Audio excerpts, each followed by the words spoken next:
It nearly always snowed at Christmas when I was young. There was a dam in the village that used to freeze, and we used to go skating on that.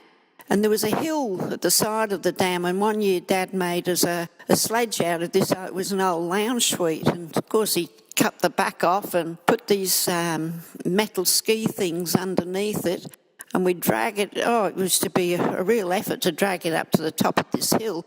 Nobody wanted to drag it up, but they all used to want to get on it coming down. And about 4 or 5 of us would get on it and come down the hill on it, and then straight across the lake on it.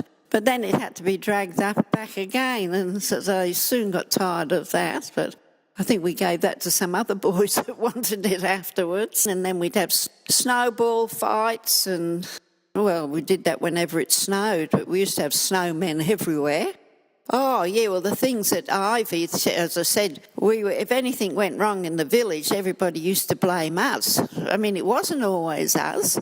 But anyway, we lived near the railway station, and at night time, just going down, they were coming off the train, and we had this old sheet, and we jumped out of the hedges and frightened the daylights out of them.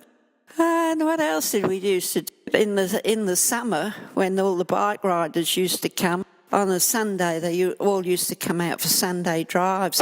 So we had this big acorn tree in the village that the big branch went across the road, because they weren't really wide roads, those in the little villages. And we'd get bags full of acorns off the ground, and we'd climb up the tree and sit in the thick bushes at the branches of the tree and wait for the bike riders to come along, and we used to throw these acorns down at them.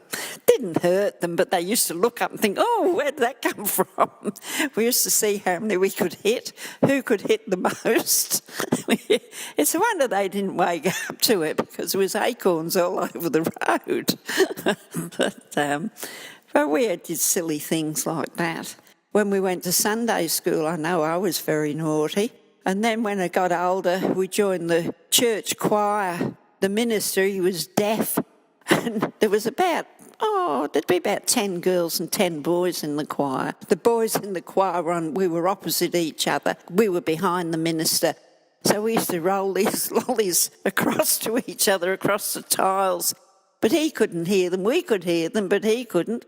The congregation, I don't think they really see what we were doing, but we knew what we were doing. We knew it was wrong, but we still did it. In the old churchyard used to be this big chestnut tree, because some of the boys used to get up in the tree and shake them to get the chestnuts down. Then we'd go to somebody's house and light a fire in the backyard and roast the chestnuts. We used to enjoy doing that. We used to have this thing, what they call conkers, and you used to go and bake them in the oven, make them really hard and drill holes in them, then you'd tie them on a string. And if somebody had a really good conker, and you'd say, come on, let me hit your conker. And some of them wouldn't, because they were frightened in case you broke it, and then they didn't have the best conkers. And some of the girls, we had better conkers than the boys, and half the time they wouldn't let us hit them in case we broke theirs. You know, they didn't want us to have the best ones. Oh, we enjoyed doing all those sort of things. Oh, this was another naughty thing we used to do too. Each individual paling, I've got D on one and O on the other, D-O-R, double E-N, Waterhouse. It went right across the whole. I was so proud about this. And they were about this big, the letters. They were huge, big letters I'd done. Doreen Waterhouse, right along the front. Well, Mum and Dad came home, and Dad nearly had a fit. But all the kids would go past and they'd be laughing and giggling.